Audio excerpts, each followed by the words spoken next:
बहुत अच्छी कहानी है। एक पक्षी किसान के फसल पे घोंसला बनाती है और वो 2 बच्चे को जन्म देती है। कुछ दिन बीत जाने के बाद क्या होता है, फसल पक जाता है।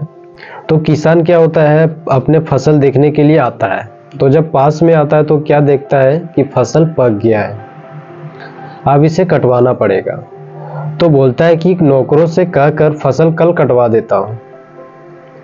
तो जब शाम हुआ, जब पक्षी आया उसके पास, तो बच्चा बोलता है, पक्षी का जो 2 बच्चे थे, वो बोलता है कि मम्मी, ये किसान आया था, बोल रहा था कि फसल पक गया है, इसको कल कटवा देंगे नौकरों से। तो पक्षी बोलती है अपने बच्चों से कि बेटा तुम टेंशन मत लो, परेशान मत हो, कल फसल नहीं कटेगा।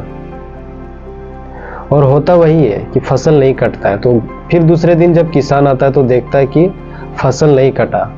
वो फिर बोलता है कि मैं अपने बेटों से कहकर कल फसल कटवा देता हूँ। तो जब फिर पक्षी शाम को आता है घोंसले में, तो फिर बच्चे बोलते हैं कि मम्मी, किसान फिर आया था, बोल रहा था कल अपने बेटों से कटवा दूंगा फसल। पक्षी फिर समझाती है अपने बच्चों को कि कल भी फसल नहीं कटेगा, परेशान मत हो। ठीक उसी तरह से होता है कि फसल नहीं कटता है।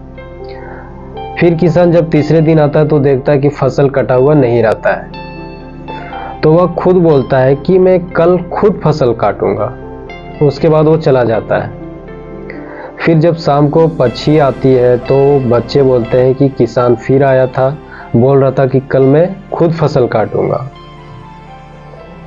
तो वह पक्षी अपने बच्चों से बोलती है कि बेटा अब हमें कहीं और ठिकाना ढूंढना पड़ेगा। तो बच्चे बोलते हैं कि ऐसा क्यों मम्मी, कल फसल कट जाएगा। पक्षी बोलती है हाँ, कल फसल कट जाएगा, क्योंकि किसान खुद बोला है तो कल काटेगा ही आके। तो इस कहानी से हमें सीख यह मिलता है कि कोई भी काम दूसरे के भरोसे नहीं छोड़ना चाहिए।